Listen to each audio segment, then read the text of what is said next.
Hello, नमस्कार दोस्तों।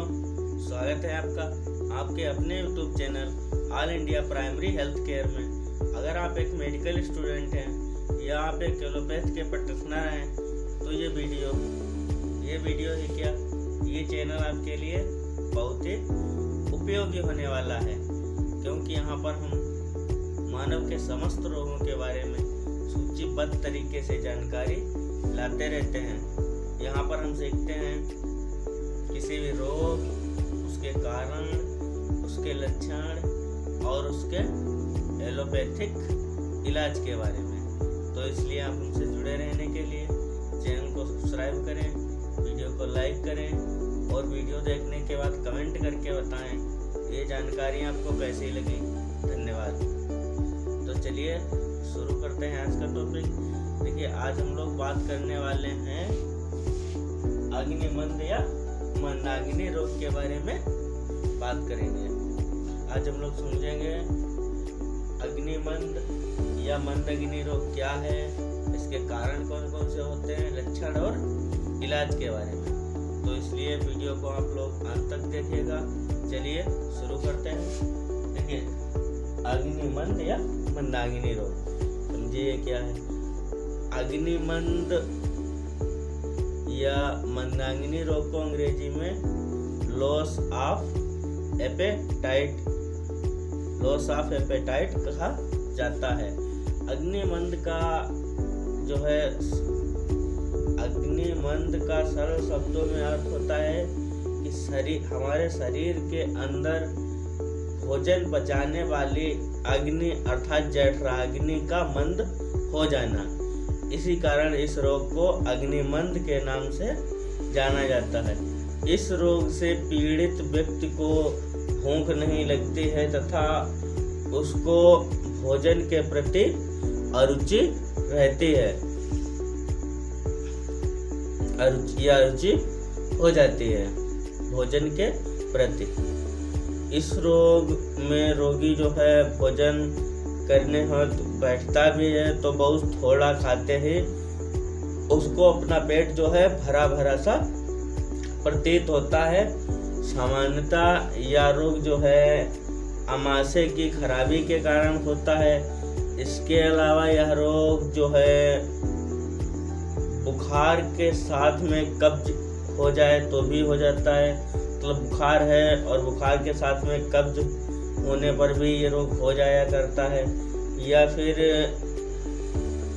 जो यह रोग जो है जिन महिलाओं को जो है मानसिक धर्म अपने नियमित समय प्राकृतिक समय पर और जो है प्राकृतिक रूप से नहीं आते हैं, मानसिक धर्म दर्द के साथ में आते हैं या बहुत कम या ज़्यादा आते हैं, तो ऐसी स्त्रियों को भी यह रोग होने की संभावना रहती है, उनको भी यह रोग हो जाता है।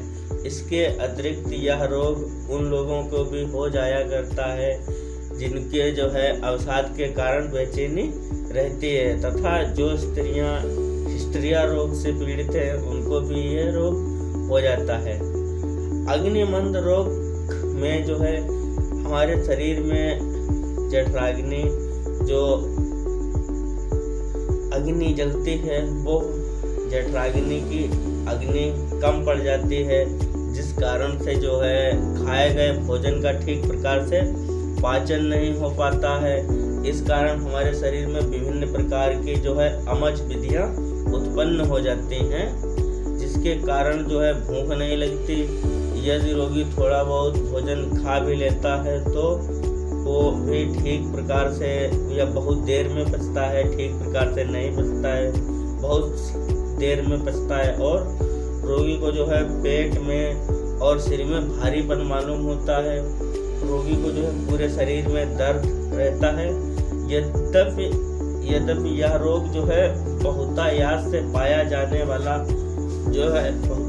पाया जाने वाले रोगों में से एक है, जो कि साधारण विकार है, अपितु कोई भी ऐसा व्यक्ति नहीं होगा जिसको कभी न कभी यह रोग न हुआ हो। हालांकि यह रोग अन्य जो है कोई महत्वपूर्ण रोगों का भी जो है परिचायक भी है।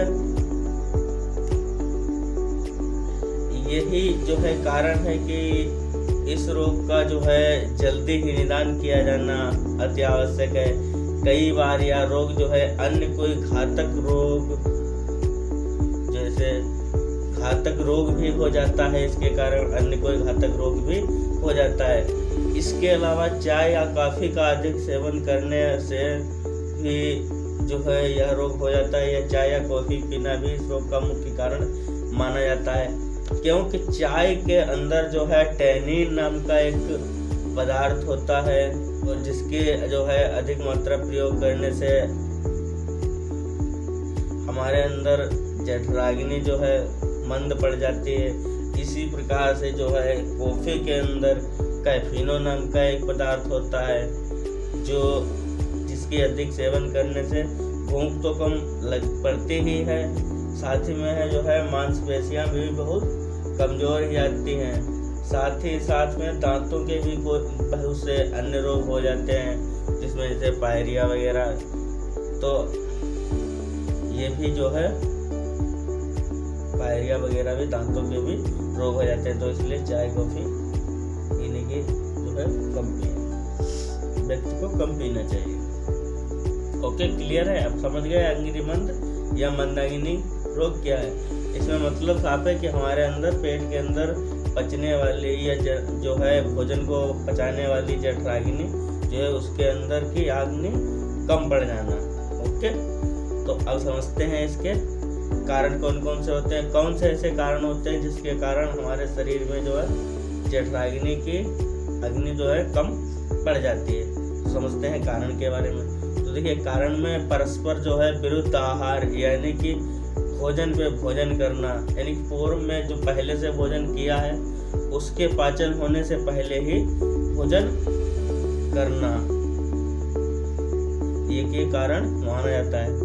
या फिर जो है बहुत महीन आटा जैसे मैदा या चने या बेसन से निर्मित पदार्थों का जो है अधिक सेवन करना भी इस रोग का मुख्य कारण माना जाता है। इसके अलावा जो है खाना खाने के बाद में पूरा दिन ऐसे ही पड़े रहना, या दिन में खाना खाने के बाद तुरंत सो जाना, ये भी एक कारण माना जाता है। इसके अलावा जो है बिना चबाए ही ऐसे जल्दबाजी में भोजन करना, मतलब जल्दबाजी में भोजन करने की आदत होना भी एक कारण माना जाता है। इसके अलावा जो है कोई अन्य संक्रमण रोग जैसे तपेदिक रोग हो गया आपका, जिससे ट्यूबरकुलोसिस बोलते हैं, या मियादी बुखार, टाइफाइड फीवर, या फिर इसके अलावा कोई जो है पित्त संबंधी या आमाशय संबंधी कोई भी ऐसा, या हेपेटाइटिस वगैरह कोई भी ऐसा रोग जिसके कारण भी ये मंदाग्नि रोग हो जाता है। तो समझते हैं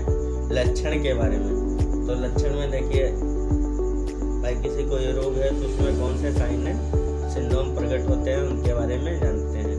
तो देखिए, रोगी को जो है इस रोग से पीड़ित रोगी को जो है भूख नहीं लगती है, रोगी भोजन के प्रति जो है रोगी को भोजन के प्रति अरुचि रहती है, तथा रोगी को जो है खट्टी डकारें आती हैं, सर में चक्कर आता है, रोगी को जो है प्यास अधिक लगती है, और रोगी को जो बोलते समय जो है मुंह से धुआं ऐसा निकलता प्रतीत होता है, निकलता दिखाई देता है। कभी कभी रोगी में जो है घबराहट या घरघराहट भी लगती है, घबराहट भी लगती है, और पसीना आ जाता है या पसीना आता रहता है।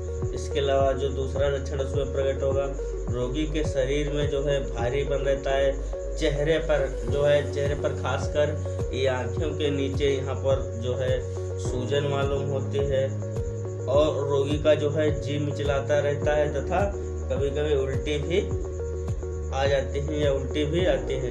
रोगी के जो है मुंह में पानी भर आता है, तथा रोगी को जो है मुख से दुर्गंध आती है। तो ये उसमें लक्षण प्रकट होंगे। कई बार जो है रोगी का सर भारी और तथा उसको जो है चक्कर आने लगते हैं, सर भारी बहुत लगता है। इसके अलावा जो उसमें लक्षण दिखाई देगा, रोग के जो है अधिक पुराना हो जाने पर रोगी के जो है पेट में गैस बनने लगती है, और यहाँ मुख्य भाग जो है कवड़ी के जो कौड़ी होती है, कौड़ी के स्थान पर जो है पेट के स्थान, यहाँ कौड़ी के ठीक नीचे वाली हड्डी में जो है चुभन टाइप का दर्द होने लगता है यदि रोग के पुराना हो जाने पर। ओके, तो ये उसमें लक्षण दिखाई देंगे। अब समझते हैं चिकित्सा के बारे में। तो जो है रोगी की चिकित्सा में रोगी की जो है अवस्था, रोग के कारण और लक्षण आदि को ध्यान में रखते हुए अग्निमंद रोग से पीड़ित रोगी को जो है दीपन पाचन औषधियाँ तथा जो है सुपाच्य भोजन देंगे। इसके अलावा जो है यदि रोगी जो है कोई दांत संबंधी रोग है तो उसकी भी समुचित चिकित्सा करेंगे। इसके अलावा जो है रोगी को निर्देशित करेंगे कि वह भोजन करते समय जो है अधिक जल का सेवन ना करे। वह जो है भोजन करने के 1 घंटे बाद में जो है 1 गिलास लगभग 200 ml पानी जो है धीरे धीरे घूंट कर 1 घंटे बाद में पिए। इसके अलावा जो है रोगी को जो है भोजन में दूध, अगर संभव हो तो गाय का दूध और जो है दही की मात्रा बढ़ा देनी चाहिए। इसके अलावा भोजन के बाद में यदि जो है ब्रांडी आती है, अंग्रेजी शराब, 1 चम्मच पीना भी हितकर या लाभदायक माना जाता है। रोगी को जो है सप्ताह में 1 दिन उपवास या व्रत रखने की सलाह दें। इससे जो है जब व्यक्ति 1 दिन व्रत या उपवास रखता है तो उसको पेट में जो है अंधाधुंध भूख लगती है। तो इसलिए जो है रोगी को सप्ताह में 1 दिन व्रत रहने की सलाह दें। रोगी को संभव हो सके तो गर्म पानी पीना जो है अधिक लाभदायक होता है। तो यदि हो सके तो रोगी को पीने के लिए गर्म पानी ही दें। इसके अलावा रोगी को जो है शारीरिक शक्ति के अनुसार टहलने, व्यायाम करने या जो भी है काम करने, शारीरिक शक्ति के अनुसार थोड़ा उसको काम करने की सलाह दें। टहलने फिरने या कोई काम करने की सलाह दें। इसके अलावा रोगी को जो है भोजन के साथ में सलाद में हरी मिर्च, ताज़ा धनिया पत्ती, जो है पके टमाटर या महीन मूली, सलाद जो है मूली, गाजर वगैरह महीन जो है सलाद, नींबू का रस में जो है नमक मिलाकर भोजन के समय दें। अर्थात जो है खाने के साथ में रोगी को सलाद दें, जिससे जो है भोजन के साथ में सलाद देने पर जो है व्यक्ति की जो है भोजन के प्रति रुचि बढ़ती है। तो जितना भी हो सके रोगी को जो है सलाद खिलाएं, खाने के साथ में सलाद जरूर दें, इससे भोजन के प्रति रुचि बढ़ती है। तो ये तो थे कुछ साधारण से उपाय जिन्हें करने के बाद जो है रोग को बहुत हद तक ठीक किया जा सकता है। तो अब समझते हैं औषधीय चिकित्सा के बारे में। तो औषधीय चिकित्सा में सबसे पहले हम लोग वमन नाशक या उल्टी नाशक कोई औषधि देंगे। तो उल्टी नाशक औषधि में आपका आता है टेबलेट पेरिनार्म, टेबलेट एबोमिन या टेबलेट ऑनडिस्टोन। इसमें से कोई एक टेबलेट जो है दिन में 2 बार जो है खाना खाने से 10, 15 या 20 मिनट पहले देंगे। इससे जो है रोगी को उल्टी नहीं आती है, जिससे रोगी जो है आराम से खाना खा सकता है। इसी के साथ में जो है कोई हम लोग रेनिटिडीन की टेबलेट देंगे। इसमें टेबलेट रेनिटिडीन में आपका एसिलोक या जेंटिक आता है, 150 मिलीग्राम या 300 मिलीग्राम की स्ट्रेंथ में आता है। तो यदि रेनिटिडीन 150 मिलीग्राम देंगे तो एक टेबलेट सुबह शाम देंगे, और यदि 300 मिलीग्राम की टेबलेट देते हैं तो सिर्फ शाम की शाम देंगे। इसी के साथ में आपका लुपिजाइम, यूनिजाइम, ये टेबलेट लुपिजाइम, टेबलेट यूनिजाइम या कैप्सूल एरिस्टोजाइम आता है। तो इसमें से कोई एक जाइम टेबलेट या कैप्सूल एक सुबह शाम देंगे। इसी के साथ में जो है आपका सिरप एरिस्टोजाइम या सिरप लिप्सिन या लुपिजाइम, कोई एक जो है सिरप 10-10 ml सुबह शाम रोगी को देंगे। इसी के साथ में कमजोरी के लिए इंजेक्शन का प्रयोग करेंगे। उसमें आपका इंजेक्शन न्यूरोबियान इंजेक्शन, पोलीबियान इंजेक्शन या ऑप्टीन्यूरॉन इंजेक्शन या बेटनोरिन इंजेक्शन, इसमें से कोई एक इंजेक्शन का प्रयोग जो है IV या IM प्रतिदिन एक दिन छोड़ के वो रोग की कंडीशन के हिसाब से प्रयोग करेंगे। यह कुल इंजेक्शन जो है 10 से 15 इंजेक्शन लगाएंगे। तो इतने से जो है रोगी बिल्कुल स्वस्थ हो जाएगा 10 से 15 दिन के अंदर। आज का टॉपिक हमारा समाप्त हुआ। आई होप ये जानकारी आपको पसंद आई होगी। यदि ये जानकारी पसंद आई हो तो प्लीज़ आप वीडियो को लाइक, शेयर और चैनल को सब्सक्राइब करिएगा। मिलते हैं नेक्स्ट वीडियो में। धन्यवाद।